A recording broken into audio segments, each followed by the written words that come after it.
Ok, en ce moment, nous sommes en train de parler d'un message très important. Et c'est important de saisir vraiment la pensée de Dieu aujourd'hui, de ce que Dieu est en train de faire et comment Dieu est en train de le bâtir, comment Dieu est en train de faire son œuvre. C'est important de saisir ces choses-là. Donc, c'est important, important. Nous sommes en train de voir l'apostolique. L'apostolique. C'est une notion que vous devez connaître. Une dimension que vous devez vous habituer à découvrir. Parce que quand Dieu envoie un peuple, il l'envoie avec un message. Amen. Et ça, vous devez le savoir. Parce que parfois, on est un peu confus. Parce que oui, pourquoi nous, on prêche comme ça? Pourquoi notre église à côté, ils prêchent ceci? Pourquoi l'autre fait ceci, cela? Faut qu'on doit savoir ces choses-là. Vous devez savoir comment Dieu opère dans chaque milieu, dans chaque famille.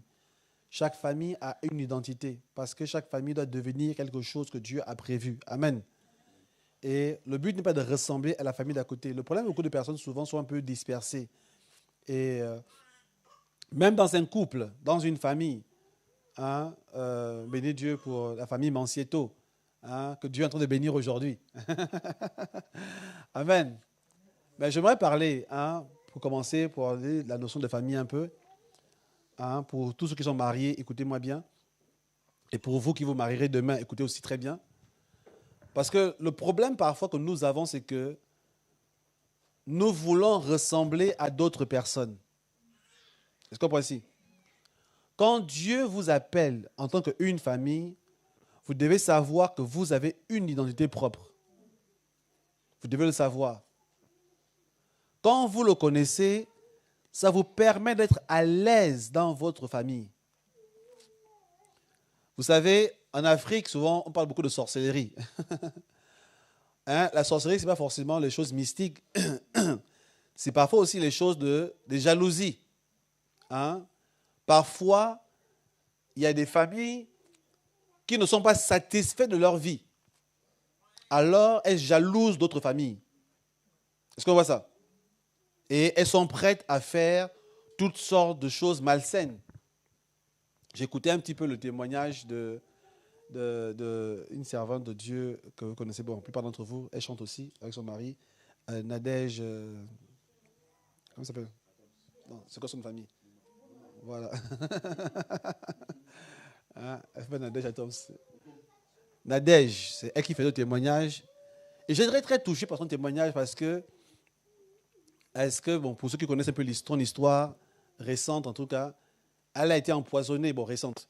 Bon, elle a fait le témoignage récemment, mais elle a été empoisonnée il y a quelques années de ça. Et dans le témoignage, l'une des parties qui m'a touché, elle disait, mais elle ne comprenait pas, elle s'est dit, mais qui a pu faire ça? Parce que ce qui a touché au témoignage, c'est qu'elle était empoisonnée. Ensuite, elle s'est rendue compte que son mari était empoisonné à Toms. Et ensuite, quand elle a découvert que ses enfants étaient empoisonnés, elle a oublié qu'elle était empoisonnée. Elle s'est dit, mais ok, comme on empoisonne, c'est pas grave. Mais les enfants, comment on peut empoisonner des enfants? Et ça, c'est parce que beaucoup de personnes vivent avec des jalousies. Quand on voit quelqu'un qui a quelque chose, on se dit pourquoi c'est lui qui a ça. Et du coup, on commence à être dans jalousie et dans l'envie. Est-ce qu'on voit ça? Et l'envie peut pousser à faire n'importe quoi. Est-ce qu'on voit ça? L'envie peut pousser à faire n'importe quoi. Voilà pourquoi chaque famille doit connaître son identité. En tant que couple, vous devez savoir qu'est-ce que Dieu vous appelle à faire. Est-ce qu'on voit ça? La famille Mancieto, je parle de cet exemple ici, vous devez être à l'aise dans votre appel. Ne cherchez pas à vivre avec quelqu'un d'autre. Soyez à l'aise dans ce que vous êtes en train de faire. Quelqu'un va vous faire le témoignage pour dire oui, moi, je fais souvent cette vidéo, bon, c'est une blague sur les réseaux sociaux, parce qu'il y a trop d'entrepreneurs qui sont des menteurs. Oui, moi, à 6 ans, j'ai commencé à entreprendre, j'ai fait mon propre business, Et puis, à 10 ans, j'ai mon premier million. Et puis, voilà. Parce qu'il y a des gens qui vendent le rêve. Est-ce qu'on voit ça? Qui vendent le rêve. C'est n'importe quoi. Chacun a son processus. Amen. Il ne faut pas que quelqu'un vous fasse croire que vous avez raté votre vie. Parce que vous n'êtes pas en train de vivre les choses comme lui le vit. Est-ce qu'on voit ça?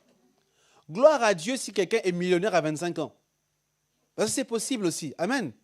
Gloire à Dieu. C'est son histoire.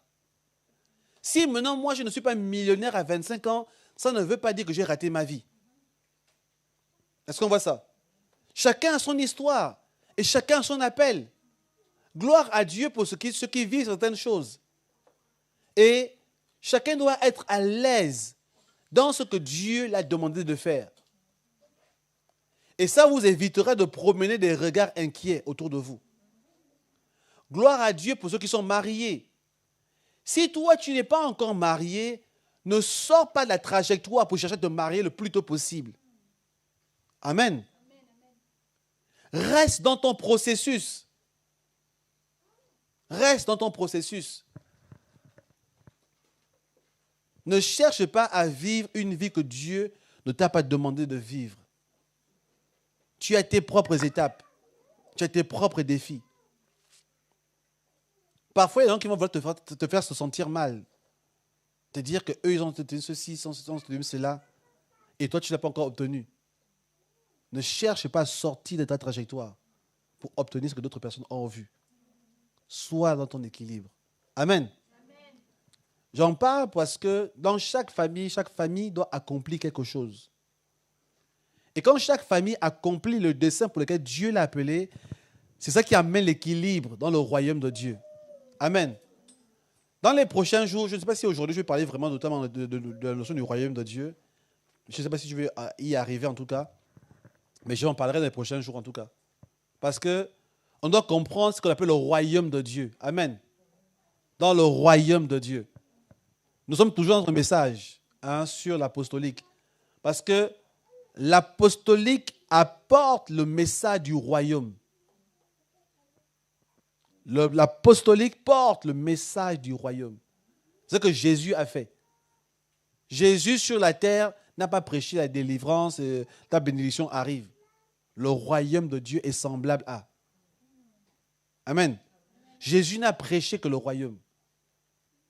La notion du royaume a été clairement mentionnée par Jésus. Maintenant, j'aimerais parler aujourd'hui de comment les apôtres ont annoncé l'évangile. Pour comprendre, parce que les gens parfois ne comprennent pas. On pense qu'il y a une dissociation entre le message de Jésus, le message des apôtres et le message de telle personne. Non. Mais c'est un ensemble de plusieurs facettes. Est-ce qu'on voit ceci? Il y a plusieurs facettes dans le même message. Et c'est pour cela que quand nous parlons en ce moment des territoires, des principautés, ce n'est pas des choses dispersées, mais ça s'imbrique dans un ensemble. Amen. Et je vais commencer à parler de la notion de notre famille, parce que notre famille spirituelle a une vision particulière du monde spirituel. Et vous devez comprendre ça. Nous avons une vision particulière. Quand je dis une vision particulière, ça ne veut pas dire une vision meilleure que les autres. Est-ce que vous comprenez ici? Parce qu'il faut être équilibré. Ça veut dire une vision particulière. C'est que le Seigneur nous a ouvert les yeux sous un angle. Et voilà pourquoi, quelque chose de spécifique. Et voilà pourquoi nous devons saisir ces choses-là, sous un angle. Parce que notre identité, c'est Issachar. Sachant discerner les temps et les saisons. Toutes les familles spirituelles ne sont pas appelées à se rassembler. J'écoutais un message, un post sur Facebook d'un prophète qui est très connu, Joël Francis. Et il se plaignait un peu, et j'étais d'accord avec lui. Il disait, quand on prêche certains messages, on se plaint qu'on ne complète pas. On dit, quand on prêche, je mets le post comme il le disait. J'aime bien citer les auteurs pour ne pas... c'est Joël Francis qui l'a dit. Il se plaint souvent beaucoup de ça. Il dit, je ne sais plus comment il a dit ça exactement, il dit, quand on prêche la sanctification, on se plaint qu'on ne prêche pas sur la foi. Quand on prêche sur la foi, on se plaint qu'on ne prêche pas sur la délivrance. Quand on prêche sur la délivrance, on ne prêche pas sur... ainsi de suite. Pour dire qu'on a toujours quelque chose à redire. Qu'on n'insiste pas assez. La réalité disait que la réalité, c'est que nous ne sommes pas appelés à prêcher le même message. Est-ce qu'on voit ça? Nous ne sommes pas appelés à prêcher tous le même message. Voilà pourquoi on doit comprendre que dans cette maison, nous prêchons un message. Amen. Sous un angle particulier. Pas parce qu'on est meilleur, pas parce qu'on est plus fort, mais c'est parce que c'est un angle important dans la construction du royaume de Dieu. Et ce message a besoin d'être écouté, d'être développé, pour que ça apporte de l'équilibre dans le royaume de Dieu. Amen. On bénit Dieu pour ceux qui font autrement. Ceux qui prêchent autre chose, sans excès, bien sûr. C'est l'excès qui est mauvais. C'est la déviation qui est mauvaise. Mais le message du royaume est un message important et complet. Donc, nous sommes en train de parler de beaucoup de choses. Un vendredi, quand j'ai réfléchi un petit peu vendredi, je me suis dit, bon, ce que j'ai dit vendredi, je ne dirai pas ça dimanche. Et ceux qui n'ont pas écouté vendredi, il faut écouter l'audio. Et je ne reviendrai pas là-dessus. J'en parlerai que les vendredis seulement. J'en parlerai que les vendredis. Tout ce que j'ai dit vendredi. Donc, si vous n'étiez pas là vendredi, cherchez l'audio. Parce qu'il ne faut pas dire des trucs trop mystiques le dimanche, c'est pas bien. On est en direct. Je n'aime pas les polémiques inutiles. C'est pour ça que l'école de Samuel est sur inscription. Et les vidéos ne sont pas en ligne sur les réseaux sociaux. Donc, bref. Mais je parlais simplement des principautés et ainsi de suite. Et voilà. Mais les apôtres étaient au courant de ce message-là. Est-ce qu'on voit ici? Les apôtres étaient conscients du monde spirituel. Mais maintenant, étant conscients du monde spirituel, ils ont prêché ce message-là d'une manière particulière. Est-ce qu'on voit ça? Et j'aimerais que vous me suivez très très bien. Est-ce que tu as la première image, le message apostolique? Tu peux le projeter? Ah, ça ne marche pas? Okay. J'aimerais que vous compreniez comment les apôtres ont prêché le message de l'évangile. Les apôtres, en ce moment j'aime beaucoup les images, vous avez remarqué ça? Il faut nous encourager, il faut applaudir David, c'est possible. Est-ce qu'on peut acclamer David? Bon. En fait, il faut acclamer Lia aussi, parce que c'est...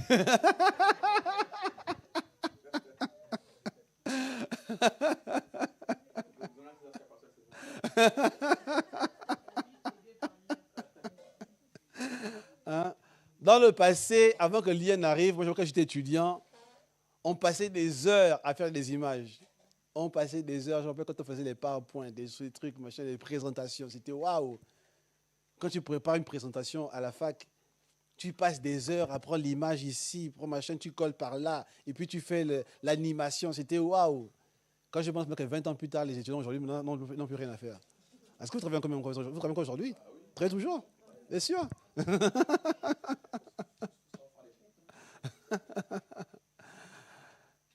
On a passé des heures, on a passé des heures à travailler. Bref, chacun son époque. Donc, j'aimerais que vous compreniez un peu la notion du message apostolique. Le message que les apôtres prêchaient. C'était un message qui était équilibré. Malheureusement, aujourd'hui, les gens sont un peu dans un message où on veut prendre certains aspects seulement. Le message de l'évangile est un tout. Est-ce qu'on voit ici? Ce n'est pas juste un aspect. Je me rappelle encore, je parlais avec quelqu'un qui est très à fond dans l'évangélisation. Je ne sais pas son nom par contre. On avait un programme avec lui à Strasbourg en 2017. Et il parlait beaucoup d'évangélisation dans les rues. Je lui disais, oui, c'est une bonne chose. Mais je lui parlais aussi d'autres aspects de l'évangile. Et à l'époque, il ne comprenait pas trop ces choses-là. Et à l'époque, il n'y avait pas encore d'église. Je lui disais, mais c'est important aussi que tu aies une église. Parce que tu ne peux pas juste prêcher dans la rue. Non, moi, je suis un itinérant, je suis machin. Et je pense que ça, parce que l'autre est parti chez quelqu'un d'autre. Bref. Pour dire que l'évangile est complet. C'est complet. J'aimerais lire avec vous dans Actes des Apôtres, pour montrer comment l'évangile était prêché par les apôtres. Actes chapitre 2. Quelqu'un peut lire, s'il vous plaît. C'est un peu long, mais c'est pour que vous puissiez juste comprendre. Acte 2. À partir du verset 22, je dirais stop. Ça, c'est après la Pentecôte. Acte chapitre 2, à partir du verset 1. Le jour de la Pentecôte, ils étaient tous ensemble dans le même lieu. Tout à coup, il vint du ciel un bruit, comme celui d'un vent impétueux, et il remplit toute la maison où ils étaient assis. Des langues semblables à des langues de feu leur apparurent, séparées les unes des autres, et Voilà. se posèrent Va sur chacun d'eux. dire verset 22. Verset 22. Ouais. Acte 2, verset 22. Hommes israélites, écoutez ces paroles. Jésus de Nazareth, cet homme à qui Dieu a rendu témoignage devant vous par les miracles, les prodiges et les signes qu'il a opérés par lui au milieu de vous, comme vous le savez vous-même.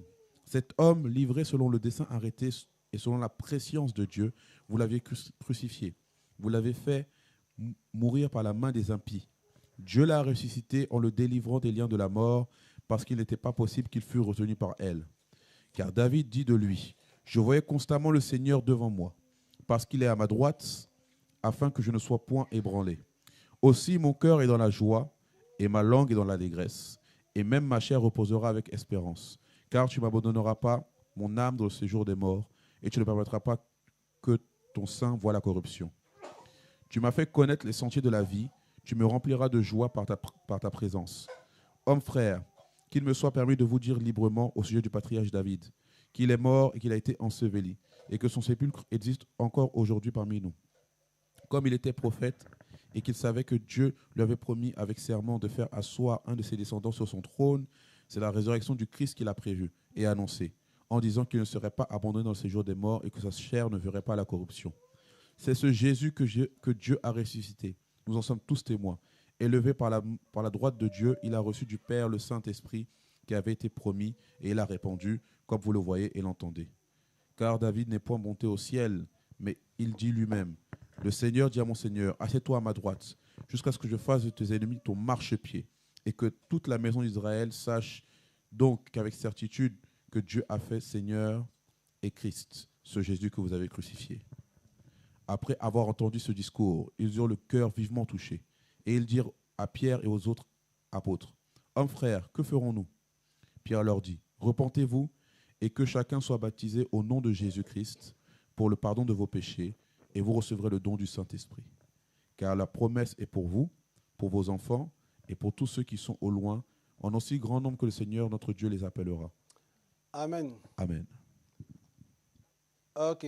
Est-ce que tu peux venir à la première image sur Jérusalem, les Judées, toutes ces choses-là? Vous savez, quand... Bienvenue Enoch. Le train a bien roulé là. Voilà comment Jésus leur a parlé avant de partir. Il a dit, vous serez mes témoins, on avait vu ça, n'est-ce pas? Jérusalem, Judée, Samarie, jusqu'aux extrémités de la terre. Maintenant, de quelle manière ce message devait être véhiculé? De quelle manière il devait annoncer l'évangile?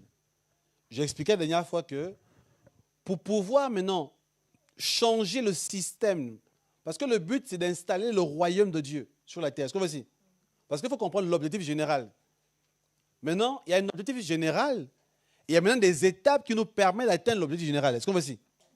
C'est ça vraiment l'évangile. Et j'aimerais que vous puissiez vraiment avoir, on va dire, l'image macro et maintenant l'image micro. Parce que c'est ça qui vous permettra de comprendre de quelle manière vous intervenez pour permettre à la volonté de Dieu de s'accomplir sur la terre. Est-ce que voici? À quel niveau vous intervenez? Qu'est-ce que Dieu attend de vous? Qu'est-ce que Dieu veut faire avec vous? Et qu'est-ce que le message que vous écoutez aujourd'hui, en quoi il contribue? Parce que sinon, tu t'arrêtes à une étape.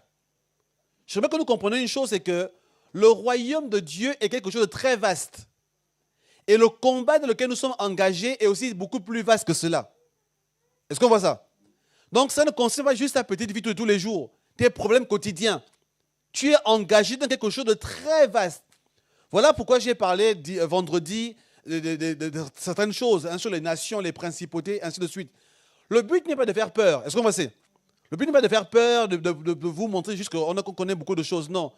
Le but est que vous puissiez avoir la grande image et que vous compreniez de quelle manière, où vous êtes situé dans cette image-là. Est-ce qu'on voit ça ici? Jésus leur dit ici, pour amener mon royaume, parce qu'il leur posait la question d'abord à Jésus, avant cela, il disait à Jésus, est-ce que c'est maintenant que tu vas restaurer le royaume d'Israël? Premier problème ici. Depuis tout ce temps-là, 3 ans et demi après le baptême de Jésus, quand Jésus parlait au royaume de Dieu, il pensait au royaume d'Israël. C'est qu'il pensait quelque chose de physique. Il pensait au royaume comme David, Salomon. Donc peut-être Pierre allait devenir roi d'Israël après Jésus. Donc voilà, Jésus dit waouh. Bon, je vais encore rester 3 ans et demi. Après tout ce temps-là, vous n'avez pas compris que mon message était spirituel. Waouh! Donc, Jésus avait découragé pendant quelques minutes. Après, il dit, bon, c'est pas grave, je m'en vais. Le Saint-Esprit viendra vous donner plus d'explications. Donc, il leur a dit, vous avez, ce n'est pas à vous de savoir quels sont les temps. Est-ce qu'on voit ici? Ce n'est pas à vous de savoir de quelle manière le royaume va être restauré sur la terre. Écoutez-moi bien, parce que c'est très important. Le but de Dieu est de restaurer son royaume sur la terre. J'aimerais d'abord vraiment insister là-dessus. Le but de Dieu n'est pas de nous amener au ciel. Je vais reprendre un petit peu, parce que c'est un point très important peut-être. Parce qu'il y a un évangile qu'on a beaucoup prêché qui dit que le but est de retourner au ciel. Et j'aimerais vous dire que ce n'est pas vrai. Ce n'est pas vrai. Le ciel, c'est notre demeure. Est-ce qu'on comprend ici? Le ciel, c'est d'où nous venons.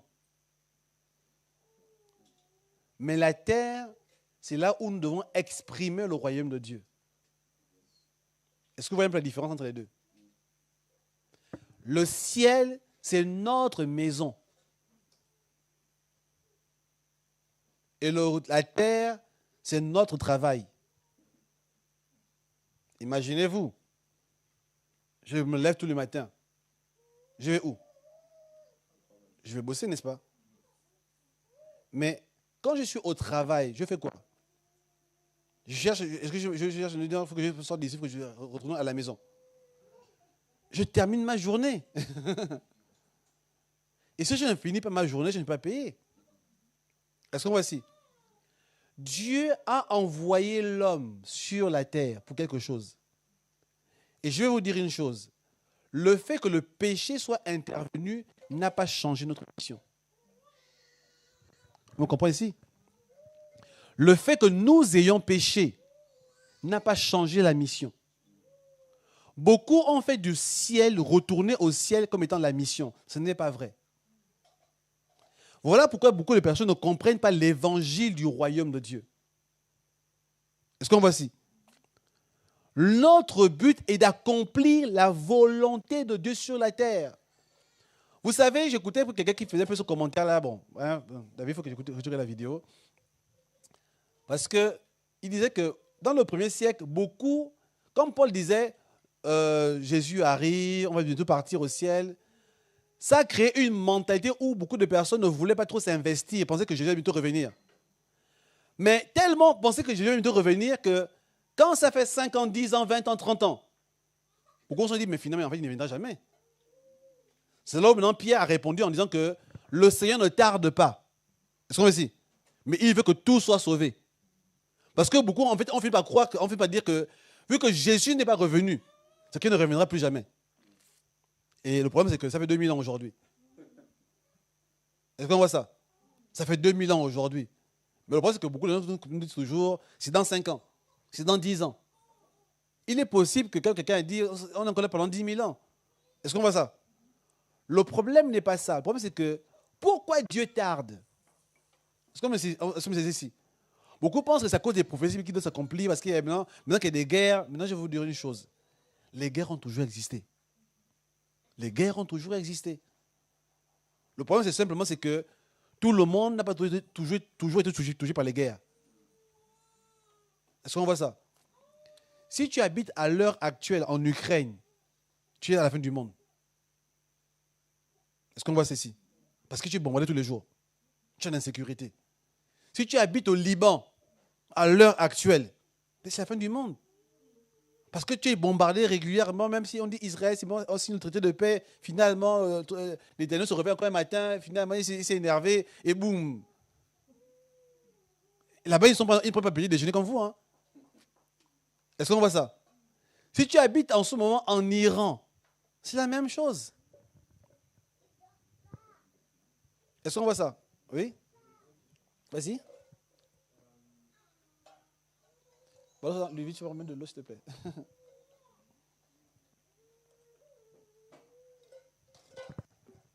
Ludwig, de l'eau. Ok. Alors, c'est très fort ce que tu dis, mais moi j'avais quand même une question, parce que moi j'ai été beaucoup confronté à ce problème-là en échangeant avec, avec des chrétiens, Ouais. de frères et sœurs. Merci. Le problème qui s'est posé, c'est que moi, on m'a déjà dit, par exemple, André Loïc, peu importe ce que tu fais, que tu ailles évangéliser, que voilà, peu importe ce que tu feras, le Seigneur sait déjà effectivement ceux qui seront sauvés, ceux qui ne seront pas sauvés. Donc, ton évangélisation, en réalité, elle ne va rien changer. Donc, ça ne sert à rien de faire ce que tu fais. Donc, première des choses. Deuxième des choses, moi, on m'a déjà dit, par exemple, que de toutes les façons, le monde est voué à l'échec. Les systèmes sont corrompus, les cultures sont corrompues. Donc, en gros, ça ne sert à rien. Donc, le plus important, c'est de rester là, de faire ce que le Seigneur nous demande de faire, le minimum. Et voilà, de toute façon, c'est le ciel l'objectif. Donc, tout ça là, ça ne sert à rien du tout. Donc, voilà un peu. J'essaie d'expliquer, d'échanger, etc. Mais waouh, tu sens En que... fait, en réalité, effectivement, beaucoup de personnes pensent comme ça. C'est une très bonne question que tu poses, Loïc, parce que beaucoup de personnes réfléchissent ainsi. Effectivement, que Dieu allait faire la liste. Bon, quelqu'un d'autre disait qu'il y avait 544 000. C'est clair que là...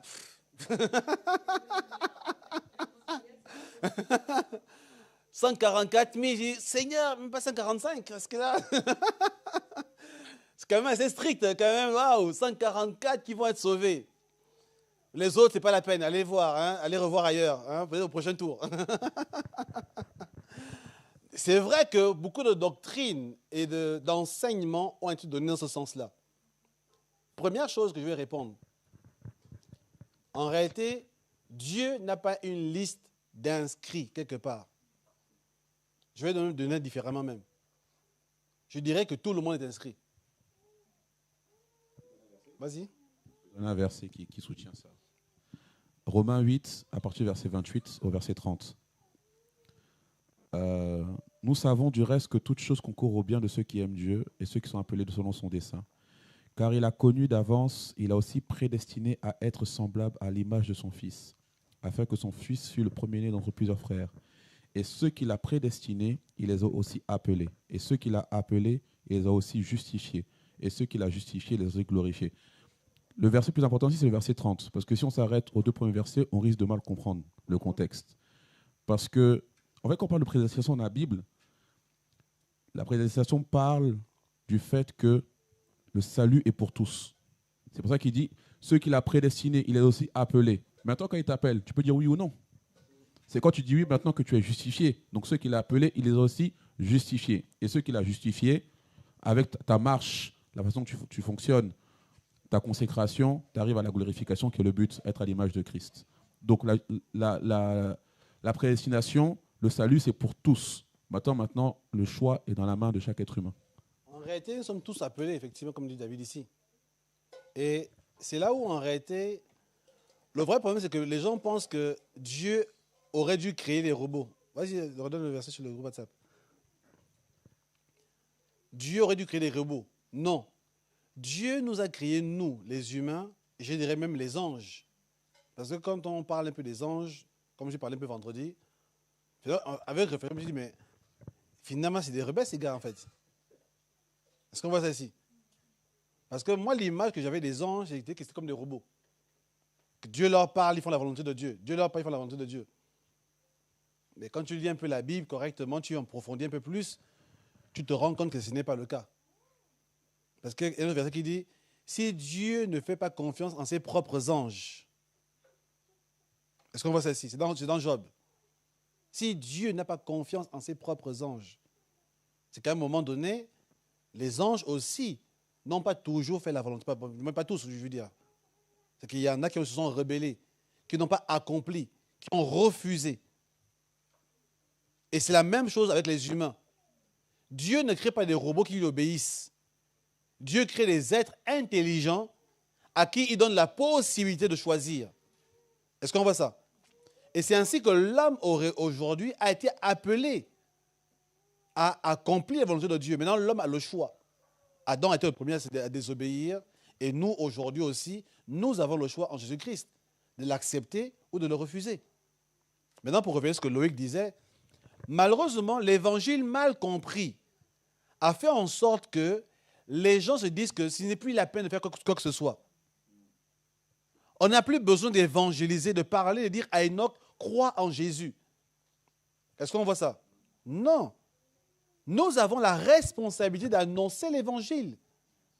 Parce que le monde, comme je le disais au début, dans l'enseignement du monde apostolique, le monde est sous la puissance du malin.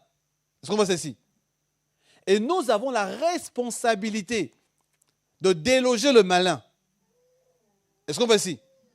C'est le monde, parce que si on dit que ce n'est pas la peine, c'est qu'on lui concède clairement l'autorité. Alors qu'on nous montre quoi dans les Écritures? Le but est de vaincre. Dans Romains 15, on dit par exemple, le dernier ennemi qui sera vaincu, c'est la mort. Nous sommes dans un combat spirituel qui ne s'arrêtera que quand Christ aura mis tous ses ennemis sous ses pieds. Est-ce qu'on voit ceci?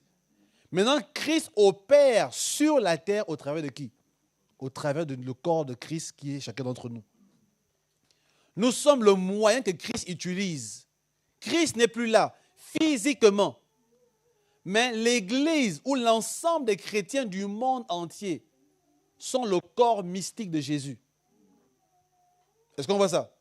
Et Jésus livre un combat à l'heure actuelle contre les esprits qui usurpent une position aujourd'hui sur la terre de domination. Non, au travers de nous, nous reprenons le contrôle. Est-ce qu'on voit ça ici? Voilà pourquoi nous sommes sur la terre en fait. Nous sommes sur la terre pour reprendre le contrôle de la terre. Voilà pourquoi l'Église n'est pas encore enlevée ou le monde n'est pas encore perdu. Le monde sera jugé plus tard, oui. Mais avant que cela n'arrive, le contrôle doit être repris. Est-ce qu'on voit ça ici? C'est là où le monde a du mal à comprendre et à le croire. Mais nous avons un temps qui nous est donné pour le faire. Maintenant, je ne connais pas le pourcentage de réussite que nous aurons. Je ne sais pas jusqu'à quel niveau on va opérer. Mais ce qui est sûr, à un moment donné, le but n'est pas que la terre va devenir parfaite. Est-ce qu'on voit ici? Il ne faut pas croire non plus ça. Le but, c'est qu'à un moment donné, nous devons prendre le contrôle des territoires. Nous devons exercer la volonté de Christ dans des sphères particulières. Ça, c'est ce que la parole déclare ici. Est-ce qu'on voit ici? Et des paroles prophétiques le prédisent. C'est là où il faut lire la Bible de manière générale, pas juste une partie. Dans Ésaïe 2, on dit « Il arrivera à la suite des temps que la montagne de la maison d'Éternel sera au-dessus de toutes les montagnes. » Est-ce qu'on voit ici? Et que les nations y afflueront. Ça veut dire ici une position de domination que le peuple de Dieu va occuper. Maintenant, beaucoup de personnes, par mauvaise compréhension, on peut pas croire que non, ça n'arriverait pas tout de suite. Ça arrivera quand on va tous mourir. Non, on doit vaincre ici maintenant. Ce n'est pas quand on sera mort. Quand on sera mort, il n'y aura pas de bataille. La bataille, elle se passe maintenant. Voilà pourquoi on a des combats spirituels chacun d'entre nous. Des combats dans nos familles, des combats dans nos maisons, des combats dans le lieu professionnel, des combats dans la société. Est-ce qu'on voit ici? Le combat a lieu maintenant. Et la victoire, elle doit avoir lieu quand? Maintenant. La victoire doit avoir lieu maintenant. Et voilà pourquoi maintenant plusieurs textes nous aident à le comprendre. Voilà ce que Jésus a dit ici à l'église primitive. Allez à Jérusalem, dans la Judée, dans la Samarie, jusqu'aux extrémités de la terre. Annoncez, soyez mes témoins. Et je vais dire différemment, prenez le contrôle de différentes sphères. Est-ce qu'on voit ça ici? Prenez le contrôle, annoncez l'évangile, de manière à ce que différentes sphères. Et c'est là où, j'aime souvent, comme je le disais une fois ici, je disais que c'est là où l'Ancien Testament nous enseigne de quelle manière le contrôle est pris. Est-ce qu'on voit ça? Parce que parfois, le Nouveau Testament, je vais peut-être rentrer là aujourd'hui ou la prochaine fois, mais le Nouveau Testament parle de la manière dont les apôtres ont appliqué la chose. Mais ça ne donne pas forcément toute la vision totale. Parce que quand beaucoup de gens lisent le Nouveau Testament, se disent, mais vu que l'Église primitive n'est pas arrivée à un lieu de contrôle, est-ce qu'on voit ici? Donc ça veut dire que ce n'est pas l'objectif. Mais je vais vous dire une chose. Si l'Église primitive avait accompli, on ne serait plus là aujourd'hui. Est-ce qu'on voit ça? Si l'Église primitive était arrivée à l'accomplissement total de ce que Jésus a dit ici, Jésus serait revenu. Mais c'est parce que l'Église primitive était la semence. Nous, nous sommes l'arbre. Quand je dis nous, peut-être c'est nous ou les chansons d'après. Mais ça veut dire qu'en tout cas, l'Église que Jésus viendra chercher sera l'Église glorieuse, sans tache, ni ride, ni rien de semblable. L'Église qui aura accompli au-delà de ce que l'Église primitive aura fait. Est-ce qu'on voit ça? Et beaucoup d'hommes le disent souvent, que beaucoup de gens disent non, il faut revenir à l'Église primitive. Non, on ne reviendra pas à l'Église primitive. On va à l'Église glorieuse. On va à l'Église qui accomplira. L'Église primitive a posé les fondations. Mais l'Église qui sera enlevée, est-ce que c'est notre génération? Je ne sais pas. Est-ce que c'est la génération de nos enfants? Je ne sais pas. Est-ce que c'est 20 générations après eux? Je n'en sais rien. Mais ce qui est sûr, si les paroles prophétiques sont vraies, c'est une Église qui va vaincre. C'est une Église qui aura la domination. Et c'est pour ça que nous annonçons l'évangile du royaume, pour faire comprendre cela. Maintenant, la domination n'arrivera pas totalement en une seule fois. Elle doit arriver au fur et à mesure. C'est pour ça que nous avons la responsabilité de commencer à prendre le contrôle de certaines sphères à l'heure actuelle. Pour que, quand nous transmettrons le bâton à notre génération qui viendra après nous, qu'elle n'ait pas à recommencer à zéro. Est-ce que c'est un peu ici? Mais quand je parlerai de l'histoire de l'Église, je vais vous montrer pourquoi on a vraiment recommencé à zéro. On est vraiment recommencé à zéro de manière littérale. Parce que ce que nous prêchons aujourd'hui, en réalité, nous ne sommes pas dans une suite logique de ce que Paul a prêché. Il y a eu une période, en réalité, où le monde a perdu même le minimum de ce que Paul avait enseigné. Pierre avait enseigné. Est-ce qu'on voit ça ici? Vous devez connaître l'histoire. Pendant une grosse période de l'histoire de l'humanité, pendant plus de 1000 ans, l'évangile n'existait plus. Est-ce que vous me saisissez un peu ici? Pendant plus de 1000 ans, on est reparti à zéro. Le catholicisme, en réalité, par sa manifestation, par son émergence, a effacé l'évangile. Voilà pourquoi la Bible n'était plus accessible. Vous savez ça? Vous savez que les gens ont été martyrisés en Europe ici. J'en parlerai dans quelques semaines. Parce que ce n'est pas le but d'aujourd'hui, mais bon, j'en parle quand même. Pendant 1000 ans, les Michael Sattler ont été brûlés vifs en Hollande. Les Savonarola ont été brûlés vifs en Suisse. Les Jean Hus ont été brûlés à Prague, en République tchèque. Des réformateurs, des hommes qui dénonçaient le catholicisme, qui dénonçaient, qui disaient ce n'est pas ça l'évangile. Et la foi a tellement été perdue que même le salut par la foi qui est basique aujourd'hui était un mystère. Est-ce qu'on voit ça? Donc nous sommes aujourd'hui dans une restauration, pas dans une continuité. En fait, c'est pour cela que c'est là où le diable combat l'Église. Parce que si demain, en réalité, la même chose se reproduit, où l'évangile complètement disparaît, Dieu va encore mettre 2000 ans pour restaurer les choses, pour que les gens croient que Jésus est mort à la croix. Seulement ça. Est-ce qu'on voit ça? Voilà pourquoi aujourd'hui, nous sommes dans une époque où la compréhension de l'évangile est en train d'augmenter. Pourquoi? Parce que nous sommes juste en train d'être restaurés seulement le minimum ce que les apôtres comprenaient. Est-ce qu'on voit ici? On restaure juste le minimum. C'est qu'il faut aujourd'hui, quand on parle un peu des anges, des choses comme ça vous impressionne un peu. Wow, vous parlez des choses. Mais en réalité, dans l'église primitive, c'est des choses qui étaient naturelles. On parle des anges naturellement. Les gens connaissaient les anges. Faisaient des expériences angéliques. Moi, j'ai souvent l'histoire dans Actes des Apôtres, quand Pierre était en prison. Quand Pierre était en prison, ils ont prié pour le libérer. Il a toqué à la porte. Ils n'ont pas cru que c'était lui. Qu'est-ce qu'ils ont répondu? C'est son ange. Mais est-ce qu'on peut dire ça ici? Hein, imagine que je toque à la porte. Ah, c'est pas Rostand, c'est son ange qui toque à la porte. On dit, mais son ange, comment ça son ange? Comment tu le connais? Hein, j'ai déjà vu où? Il y aurait beaucoup de déviations, il y aurait beaucoup de débats ici, n'est-ce pas? Mais pourquoi il dit facilement c'est son ange? Est-ce que vous avez posé la question déjà? Pourquoi facile, même pour dire c'est son ange? Parce que la notion des anges, hein, vas-y. Mhm.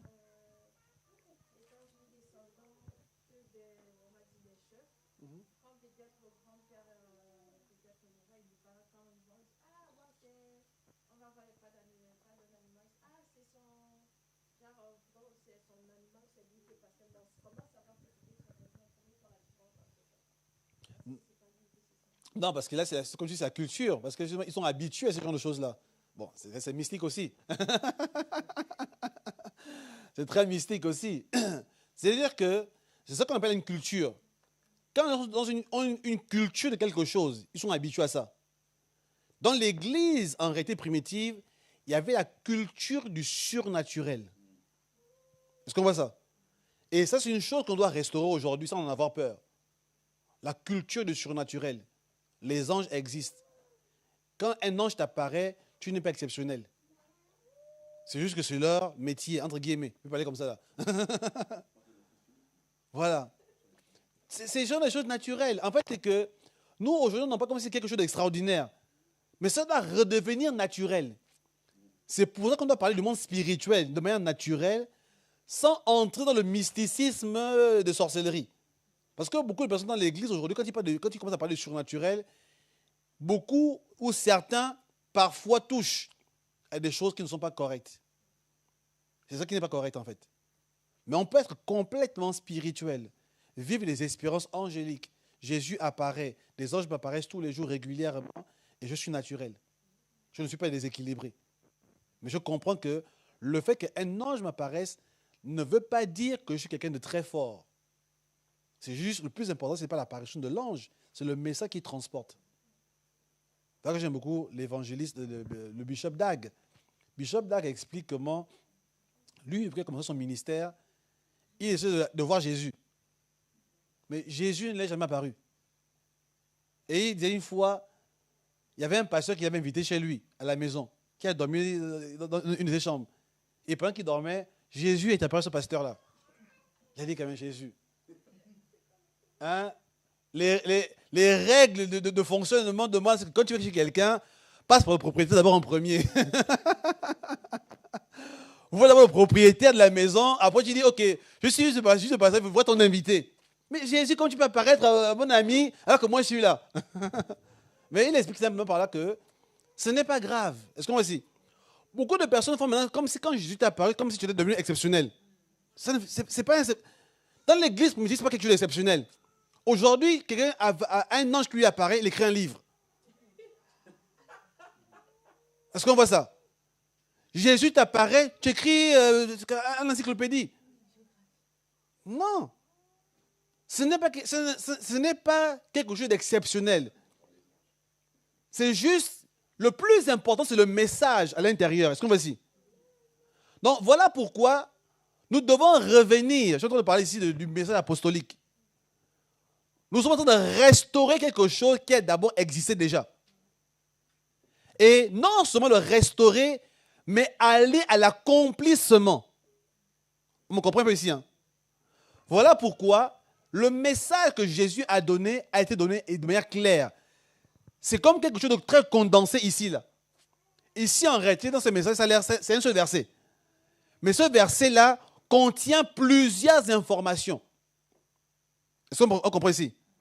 Première information, pour changer le système de la terre, pour changer la société, pour que l'ennemi quitte la domination de la terre, il fallait d'abord, premièrement, que la nation qui représentait Dieu revienne d'abord à Dieu, à savoir Israël. Et Israël était représenté par le système juif à Jérusalem, les pharisiens.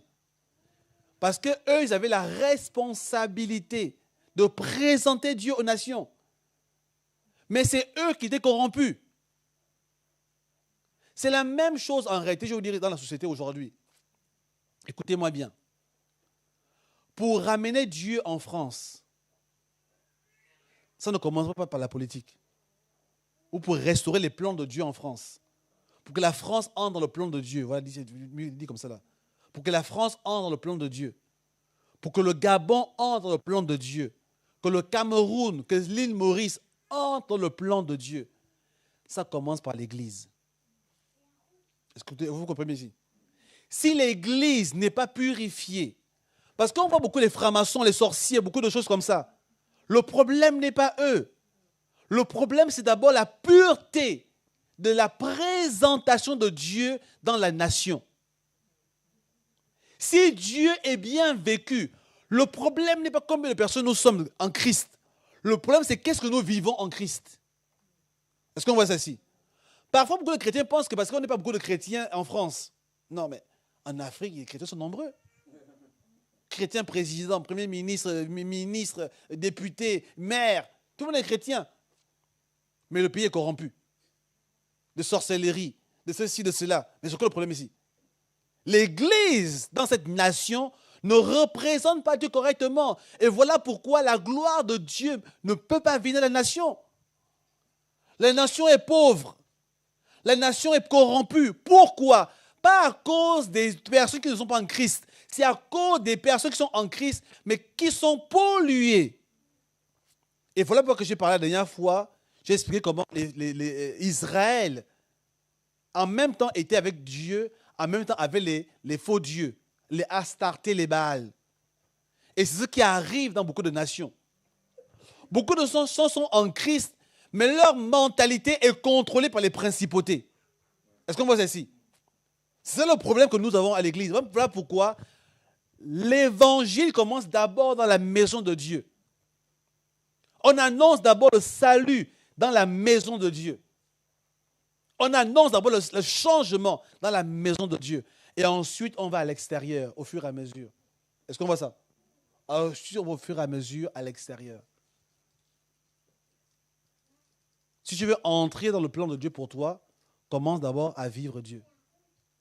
Amen. Voilà ce que Jésus a dit aux disciples. Maintenant, on va avancer. On va revenir sur l'image de l'évangile du salut. Ah, c'est John. Mais ça, pour ce que je veux dire. Ouais. L'image de tout à l'heure. Voilà. Maintenant, quand Jésus leur a dit ces choses-là, je pense que David a dit tout à l'heure, maintenant, il fallait maintenant l'annoncer. Maintenant, il ne faut pas annoncer juste comme ça. Il fallait s'adresser déjà aux personnes. Parce que les Juifs attendaient le retour du Messie, n'est-ce pas? La venue du Messie, du moins, pas le retour. La venue du Messie. Donc, les apôtres, la première chose qu'ils ont commencé à faire, c'était d'abord de restaurer d'abord l'identité de Jésus. Savoir qui était Jésus. Est-ce qu'on voit ça? Parce que Jésus, c'est la clé de tout.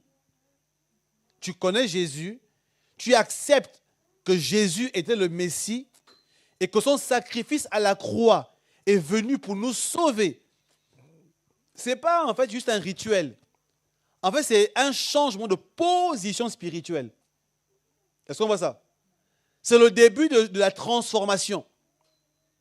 Parce que quand tu acceptes Jésus comme Seigneur et Sauveur, c'est là où tu commences à te détacher de la mentalité des principautés territoriales. Est-ce qu'on voit ça ici? C'est la clé. C'est le début de quelque chose. Voilà, les apôtres ont commencé par l'évangélisation. Parler de Jésus. Malheureusement, beaucoup de personnes pensent que l'évangélisation, c'est la fin. Non, c'est le début. Est-ce qu'on voit ça ici? L'évangile, c'est le début. On annonce d'abord l'évangile. Bon, la différence des apôtres et nous aujourd'hui, écoutez-moi bien, c'est qu'ils parlaient à des gens qui connaissaient déjà Dieu. Est-ce qu'on voit ça? Les Juifs à qui ils parlaient, c'était des gens qui lisaient la Torah, qui partaient au temple. Comme la dernière fois je disais, ils faisaient la même chose qu'eux. Mais seulement que ces Juifs-là, eux ne croyaient pas que Jésus était le Messie. Donc voilà que leur message se résumait au fait que Jésus est le Messie. Jésus est venu en chair pour accomplir la volonté de Dieu. Maintenant, l'évangile qu'ils annonçaient consistait à annoncer l'évangile, la repentance, entrer dans le royaume, bref, la nouvelle naissance, le baptême. Est-ce qu'on voit ça? Par le baptême, tu démontrais que tu t'engageais maintenant dans la nouvelle voie, et ainsi de suite. Donc, la première partie de leur message consistait à présenter Jésus comme étant le Messie et le faire accepter par le baptême et renoncer à son ancienne vie. Est-ce qu'on va dire? Le faire accepter, se baptiser et ainsi de suite. Nouvelle naissance. Ah, c'est le début. Mais ce n'est pas la fin. Vous comprenez ici? Est-ce qu'on voit ça ici? Ce n'est pas la fin. Maintenant, pour accomplir le royaume de Dieu, pour amener l'établissement du royaume de Dieu, on a besoin de maturité spirituelle. Parce que Jésus a parlé du royaume en tant qu'un fils, rappelez-vous, Ouyos. Est-ce que vous vous rappelez un peu? Est-ce qu'on peut remettre un peu l'image? Vous avez préparé ou pas?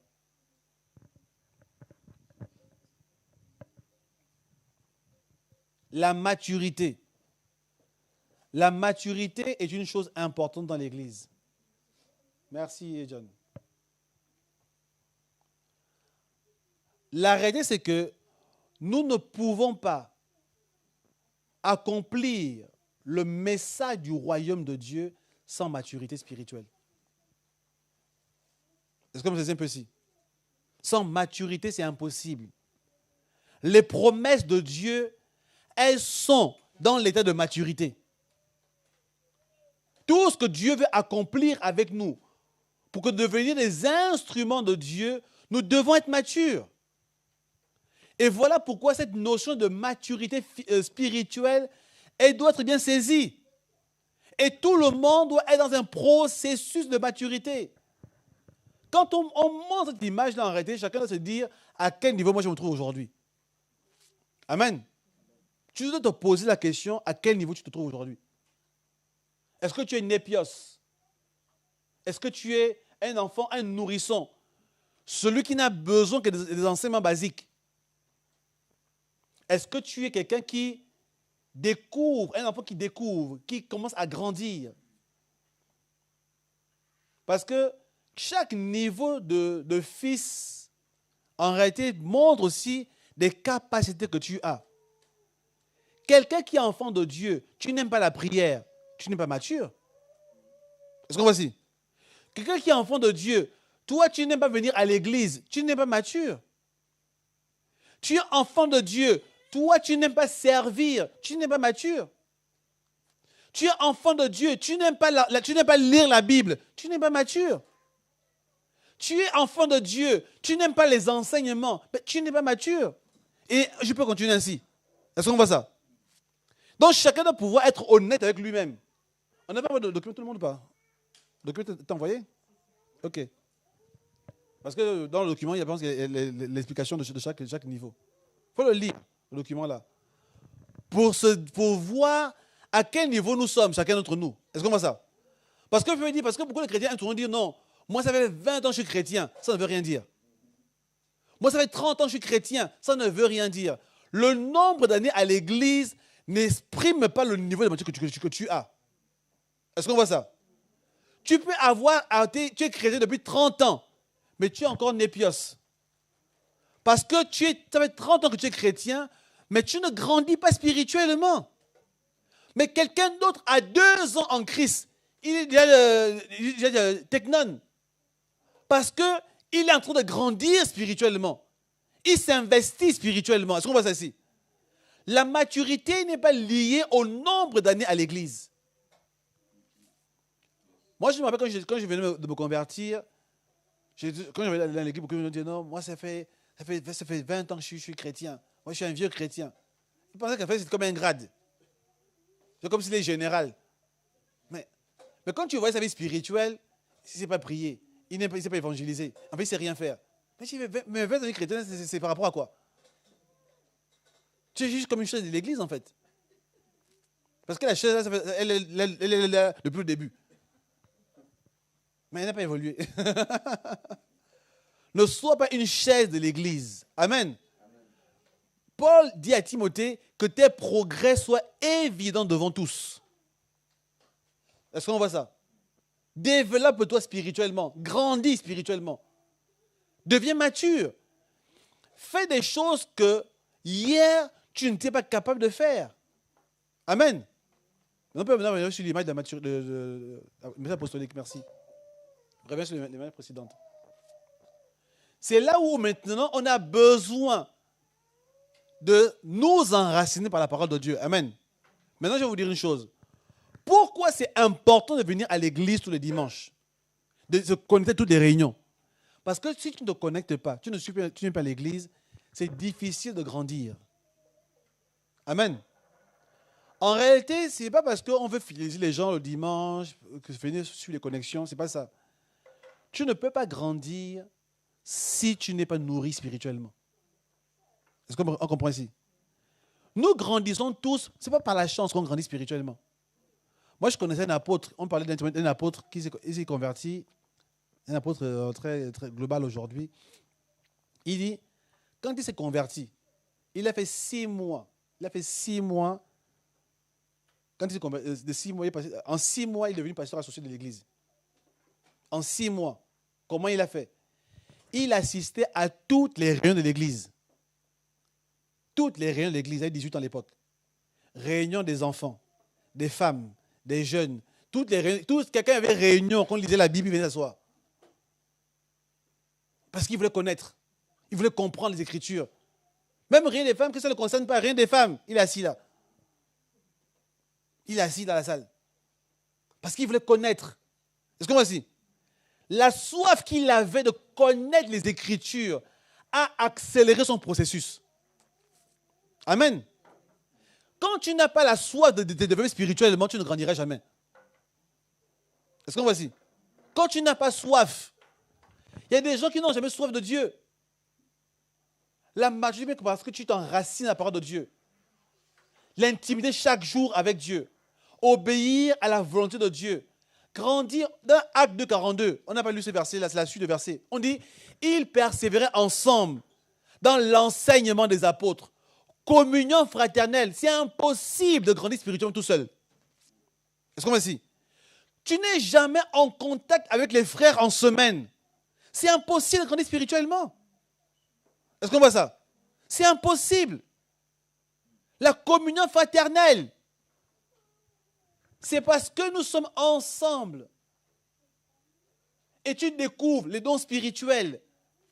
Tu es rempli de cet esprit. Tu parles en langue. Les prophéties. En fait, toutes ces choses-là ont pour but de faire quoi? Faire grandir spirituellement. Est-ce qu'on voit ici? Le processus de maturité est le processus de base.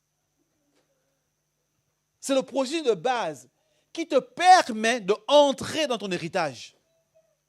Il y a trop de gens qui veulent l'héritage sans le processus. Et c'est trop répandu aujourd'hui dans l'église. Ton mariage arrive, mais tu n'es pas mature pour aider dans le mariage. Est-ce qu'on voit ça ici? Pourquoi il y a beaucoup de divorces dans le milieu chrétien aujourd'hui? Pourquoi il y a beaucoup de divorces? Le nombre de divorces dans le monde de l'église est lié au fait que beaucoup se marient sans être matures. Est-ce qu'on voit ça? Les gens veulent sauter les étapes. Ils sont ici. Ils sautent les étapes, ils arrivent ici, là. Maintenant, c'est l'héritage directement. Le mariage, les enfants, la prospérité financière, et ainsi de suite. Mais le gars, tu ne sais pas être un bon frère de l'église.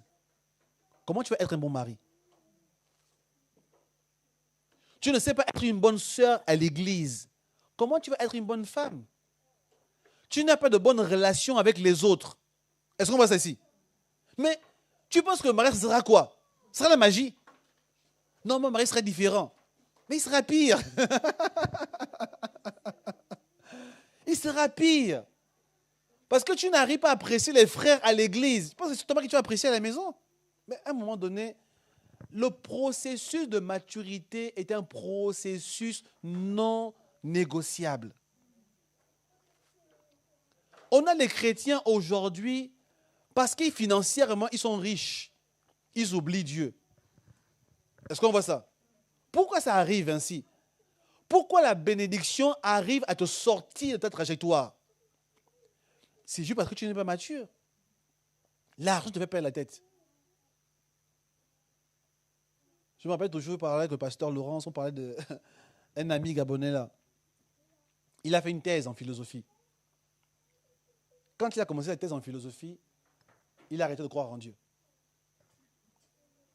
Mais on lui a dit, mais est-ce que tu crois que tu es le premier chrétien à faire une thèse? Donc, parce que tu as fait une thèse en philosophie, commence maintenant à remettre en cause, oui, vous savez, la culture, oui, le Dieu des Blancs, tous ces gens, nous les Noirs. Je dis, mais depuis quand? Mais frère, le problème c'est quoi? C'est qu'il n'avait pas la maturité. Qu'est-ce qu'on voit ici? Facilement, parce qu'il est parti à l'école, un professeur lui a dit que Dieu n'existe pas, mais parce qu'il n'a pas de base en lui, il s'est laissé déstabiliser. Est-ce qu'on voit ça? Nous devons aller à l'école, comme disent les enfants. On doit respecter les professeurs. Mais un professeur n'a pas le droit de te faire douter de ta foi. Oui?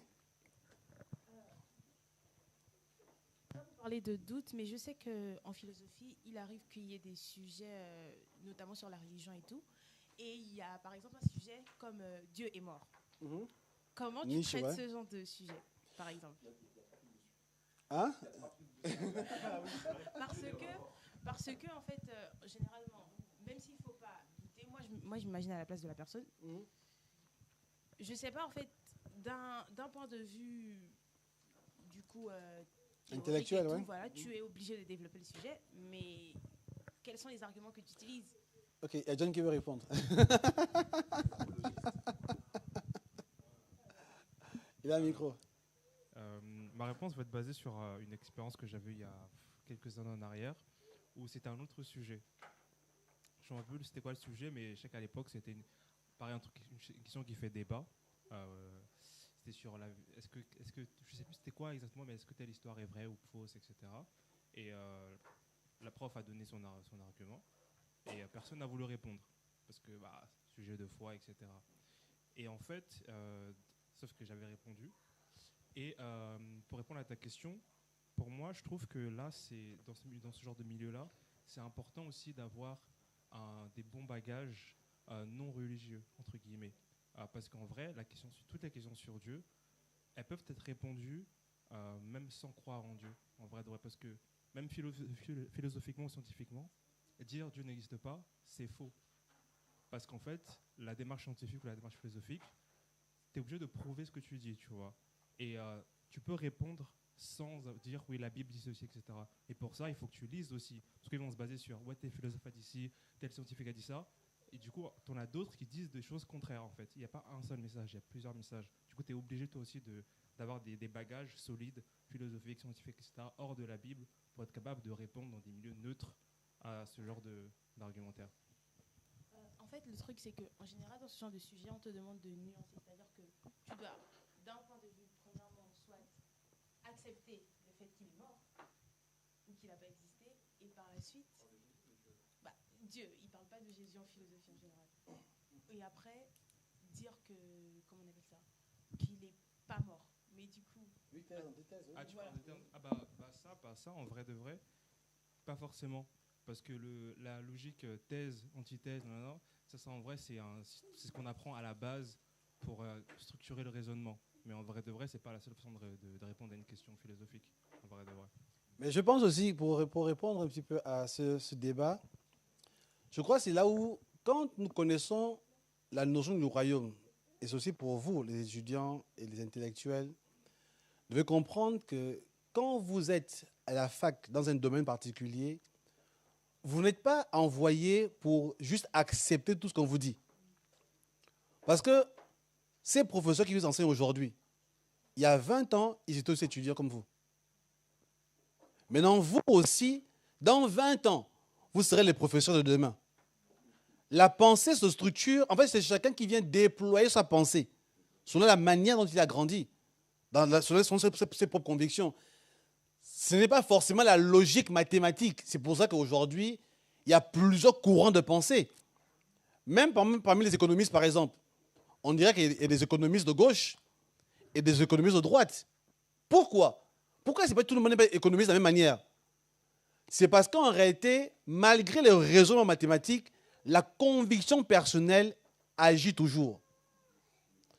Voilà pourquoi, par exemple, comme on va dire un programme politique, le programme de Mélenchon, il y a des économistes de gauche qui appuient son programme économique. Que ce soit discutable ou pas. Mais il y a des grands économistes, c'est comme son adjoint là, Bompard. Hein. Bompard, il est mathématicien. C'est ça, hein? Vous connaissez un petit peu. Bon. Vous lisez que la Bible ici, là. OK. Vous ne regardez pas les débats télévisés. Bref. Il faut vous instruire un peu. Parce qu'on parle du royaume, c'est comme on parle du royaume de Dieu ici, là. Hein? Faut vous sortir un petit peu de... Hein? Bompard est mathématicien. Bompard, c'est mathématicien, mais il est d'extrême gauche. Mais il y a d'autres mathématiciens. Il y avait celui qui, comment on appelle, celui qui veut être candidat de Macron à Paris, là. Comment on appelle? Villani. Il a eu le prix, je ne sais pas de quoi, de fil, bien sûr, comment on appelle ça, de mathématiques. C'est mathématicien, on va dire plus un peu centre droit. Mais deux mathématiciens, mais des raisonnements différents. Est-ce qu'il y a un qui croit qu'un égale à 3 et l'autre qui pense qu'il égale à 4? Non. C'est qu'à un moment donné, leurs convictions entrent en jeu. Est-ce qu'on voit ça? Et c'est là où, maintenant, quand toi tu es dans le royaume de Dieu, toi tu es enfant de Dieu, c'est là où tu es mathématicien, il n'y a pas de problème. Tu es économiste, il n'y a pas de problème. Tu es, je ne sais pas, tout ce que tu veux, il n'y a pas de problème. Mais ta structure interne, c'est ça. Voilà pourquoi aujourd'hui, on veut nous faire croire que les mauvaises valeurs sont normales. Est-ce qu'on voit ici? Parce qu'on montre juste un spécialiste qui arrive. Oui, je crois que oui, en tant qu'un enfant, on doit faire comme ça. Est-ce qu'on voit ça? Je me rappelle toujours quand j'étais au collège, j'étais en 5e, je crois. Mon prof de SVT est arrivé, une dame, elle a dit ceci. Elle a dit, un garçon ou une fille qui n'a pas de copine n'est pas normal. Est-ce qu'on voit ça? Quand tu es un garçon ou une fille, tu n'as pas de copine, prof de SVT. Et elle est venue démontrer, en tant que scientifique, que oui, normalement, un jeune garçon, à 2 ans, voilà comment il est, à 5 ans, voilà comment il est, et à 15 ans, voilà comment il est, et à 18 ans, voilà comment il est d'aboutir. Donc, quand tu n'es pas dans cette case-là, tu es anormal. J'étais un enfant, j'étais chrétien. Qu'est-ce que je devais faire ce jour-là? Chercher ma copine à la classe.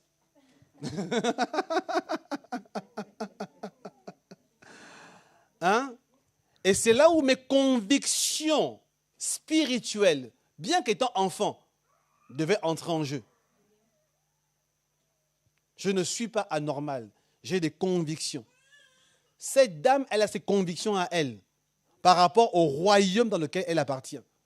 Moi, j'ai mes convictions en tant qu'enfant de Dieu, dans les convictions que Dieu a conçues en moi. Pourtant, à l'époque, je ne parlais pas en langue, je ne prêchais pas, j'étais juste un enfant de 5e. Mais j'avais mes convictions. Et ce sont les convictions que j'ai jusqu'à aujourd'hui. Est-ce qu'on voit ça ici? 30 ans plus tard, les mêmes convictions sont dans mon cœur. Pour dire que les professeurs, les économistes à la télévision, les politiciens, ils prêchent et ils disent des choses qui sont dans leurs propres convictions. Et dans les choses et c'est là où nous revenons sur le monde est sous la puissance du malin. Quand ils enseignent à l'école, ils sont dominés par Astarté et Baal. Mais aujourd'hui, on le voit aujourd'hui, c'est qui les pédophiles en ce moment? Ce n'est pas les gens qui n'ont pas été à l'école. Hein. L'affaire Epstein, c'est qui? Ce n'est pas des illettrés qui habitent dans la forêt amazonienne. C'est les plus grandes têtes pensantes. N'est-ce pas? Les plus grandes têtes pensantes. On voit que sous les grandes couvertures de grands diplômes et de grandes ces choses-là, sous le bassement, il y a quoi? Il y a des convictions très malsaines. Et c'est ça qui vient nous enseigner, nous, dans nos écoles. Ils ont un mandat. C'est là où nous aussi, on doit comprendre que nous avons un mandat. C'est là où nous comprenons que nous sommes dans une guerre spirituelle. Et donc, c'est là où, quand toi, tu es étudiant, quand tu es élève, tu n'es pas un simple élève, un simple étudiant. Toi aussi, tu dois comprendre que c'est là où on va rentrer dans la notion du royaume de Dieu. On ne peut pas aujourd'hui parce que ça va... On a un mandat dans le royaume de Dieu. Est-ce qu'on voit ici? En fait, quand on accepte Jésus comme son sauveur, on grandit spirituellement. Mais c'est parce que Dieu nous envoie quelque part. Nous sommes des armes entre les mains du Seigneur pour accomplir quelque chose. Est-ce qu'on voit ici? Nous sommes des armes. On n'est pas des simples étudiants assis quelque part. On n'est pas des simples infirmières, des simples médecins, des simples ingénieurs, des simples économistes. C'est ce que le monde veut que nous fassions. Mais nous devons savoir que nous sommes des apostolos, envoyés pour accomplir quelque chose. On doit le comprendre. Et malheureusement, parce que le problème aujourd'hui, c'est que les gens sont trop selfish aujourd'hui dans l'église. Est-ce qu'on voit ici? On est égoïste, on est centré sur nous-mêmes. On ne comprend pas qu'il y a un mandat au-delà de nos besoins personnels.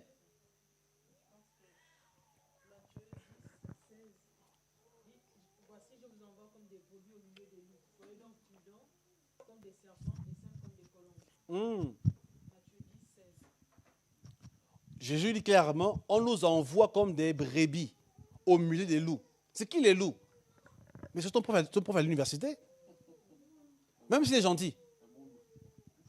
Parce que son enseignement, derrière le fait qu'il te donne les études économiques sont très très justes, n'est-ce pas? C'est très très bon. Mais s'il te conduit à des convictions contraires à ce que toi, le royaume t'enseigne, il devient un loup pour toi. En réalité, pourquoi pour parler de certaines obédiences, ainsi de suite, ils recrutent à la fac? Vous le savez ou pas? Ils recrutent. Ça veut dire qu'un simple élève qui n'a absolument rien, il te recrute pour te façonner. Et il ne recrute pas n'importe qui, il recrute les élites. Et parce qu'ils savent reconnaître les étoiles. Comme je disais vendredi. Ils savent voir les étoiles. Même le monde des ténèbres voit les étoiles sur les gens. Vous dites que non, la fille là, dans 20 ans, il est possible qu'elle arrive à ce niveau-là.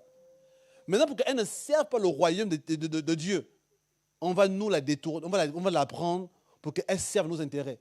Ils vont maintenant te vendre un projet. Ils vont te vendre, tu vois, tu auras un poste. Tu dis, waouh, mais franchement, ils sont gentils, hein. Waouh. Ils sont super, c'est bien. Mais ils vont t'amener quelque part. Est-ce qu'on veut ici? Pour que toi, demain, tu deviens un agent de leur monde. Voilà pourquoi nous, à l'église, nous aussi, nous sommes enseignants de recrutement. Est-ce qu'on voit ici? Nous recrutons les agents du royaume de Dieu qui vont aller influencer les différentes sphères de la société. Personne n'est neutre. Nous sommes tous dans le combat. Soit tu es du côté de l'autre côté, soit tu es du côté de la lumière. Il n'y a pas de Suisse ici. Non, tout ça pour terminer, je suis en train de dire seulement pour dire que le message apostolique était un message beaucoup plus vaste qu'on imagine. On ne doit pas s'arrêter quelque part juste par annoncer l'évangile. Il faut suivre tout le processus parce que c'est là où le combat se mène en réalité. Dans la notion de l'héritage, le royaume. La capacité que nous aurons d'installer le royaume, c'est ce qui nous donnera la possibilité de vaincre les principautés sur la terre. Est-ce qu'on voit ici? Mais avant de vaincre les principautés sur la terre, l'esprit qui contrôle Paris, qui contrôle la France, qui contrôle le Cameroun, il faut d'abord les vaincre en nous-mêmes d'abord. Il faut d'abord les vaincre dans notre fonctionnement. Il faut les vaincre dans le quotidien que nous avons. J'en parlerai les prochaines fois, peut-être vendredi, hein, pour être plus fort, pour être beaucoup plus clair. Mais pas le dimanche. Hein, pour vous donner certaines clés spirituelles. Mais vous devez comprendre une seule chose, c'est qu'il y a un combat. Il y a un combat. Et chacun est une arme. Chacun est une arme. Donc voilà pourquoi quand Dieu t'envoie dans une sphère de la société, en fait, tu n'es pas juste pour t'asseoir là-bas. Est-ce qu'on va ici? Tu n'es pas juste pour t'asseoir. Tu dois influencer. Je vais vous dire une chose. Le diable a de la puissance à cause de notre manque d'intégrité. À chaque fois que tu pêches, écoutez-moi bien, à chaque fois que tu pêches, ton péché n'est pas juste simple. Mais je vais vous dire une chose. Le fonctionnement est une énergie. Chaque acte que nous posons libère une énergie positive ou négative. Hein, je suis en train de parler un peu comme le... Chaque acte que nous posons, voilà qu'il y a des endroits où vous sentez que l'énergie est négative. Est-ce que vous voyez? Pourquoi? C'est à cause du mal qui se produit à cet endroit-là. Quand le mal se met intense quelque part, de mauvaises pratiques, ça libère une énergie négative. Le monde, c'est beaucoup d'énergie, en réalité. Et quand le bien se fait quelque part, ça provoque une bonne énergie. Mais cette énergie n'est pas neutre. Quand tu fais beaucoup de mal quelque part, cette énergie, il y a des princes, il y a des esprits qui s'en servent pour fonctionner. Il y a des esprits qui n'opèrent pas des endroits où certaines choses se passent bien. Dans une maison où il n'y a pas de choses négatives qui se passent, il y a moins de querelles. En fait, il faut comprendre que certaines choses nourrissent un mauvais climat dans une famille. Et certaines choses favorisent un bon climat. Ce n'est pas la chance et la malchance. Certaines choses favorisent un bon climat dans un quartier. Et certaines choses favorisent un mauvais climat dans un quartier. Des meurtres, de ceci, de cela. Parce qu'en réalité, il y a des choses qui habitent là et qui se nourrissent. Que quand quelqu'un dit un mauvais mot, quand quelqu'un pose un mauvais acte, ils se nourrissent de ça. Voilà pourquoi les esprits parlent aux oreilles des gens. Ils te poussent à faire des choses. Pourquoi ils te font ça? Parce qu'ils se nourrissent de ce que tu vas faire. Peut-être que nous, on a l'impression que je l'ai juste insulté. Non. Ton insulte a donné la force à quelqu'un. Tu as insulté quelqu'un. Pourtant, c'est juste un insulte entre toi et lui. Non, mais énervé. Je lui ai dit sa grosse tête. Mais quand tu lui as dit ça là, tu as libéré une force spirituelle qui ne s'est pas évanouie. Mais qui a pris, quelqu'un a pris ça. Et c'est la force, maintenant encore d'embêter d'autres personnes. Il pourrait, et qu'entre deux personnes, il se nourrit de ça. Maintenant, la force d'embêter maintenant 4 personnes. Quand quelqu'un s'embrouille, ça le renforce. Maintenant, il peut embrouiller maintenant 20 personnes. Et ainsi de suite. Et du coup, il gagne en force. Est-ce que vous comprenez ici là? Là, c'est le monde spirituel. Maintenant, pour que cet esprit puisse tomber, ce n'est pas la prière. C'est juste le nombre de personnes qui ne vont plus dire de gros mots. Quand ça va diminuer de 20, 10, 10, 5, 5, 2, 2, 1, 1, 0, l'esprit là va être neutralisé. Il est lié. En fait, il n'aura même plus la capacité d'influencer une seule personne. Parce qu'il n'y a pas d'énergie dans cet environnement pour le faire. En réalité, le combat spirituel, c'est ça. Voilà quand la Bible dit jusqu'à ce qu'il maîtrise tous ses ennemis sous ses pieds. Christ mettrait ses ennemis sous ses pieds parce que les ennemis n'auront plus la force de fonctionner. Et c'est ainsi que la mort sera neutralisée. Parce que l'aiguillon de la mort, c'est le péché. Quand le péché sera vaincu, la mort sera vaincue automatiquement. Et c'est ainsi que Jésus reviendra. La mort est vaincue par un mécanisme, pas par un coup de chance. Et ça, c'est le message que l'Église ne comprend pas encore pour l'instant. Et ça, c'est pas qu'il faut l'annoncer en réalité. Nous devons vaincre la mort. La mort ne sera pas vaincue juste comme ça. Et voilà pourquoi aujourd'hui, l'Église, ça fait 2000 ans qu'on est sur la terre. Mais tant que nous continuons à nous mouiller dans le péché, ainsi de suite, être dominés par des esprits méchants, en réalité, nous ne sommes pas prêts d'installer le royaume de Dieu. Jusqu'à ça va? Est-ce qu'on peut se lever pour prier?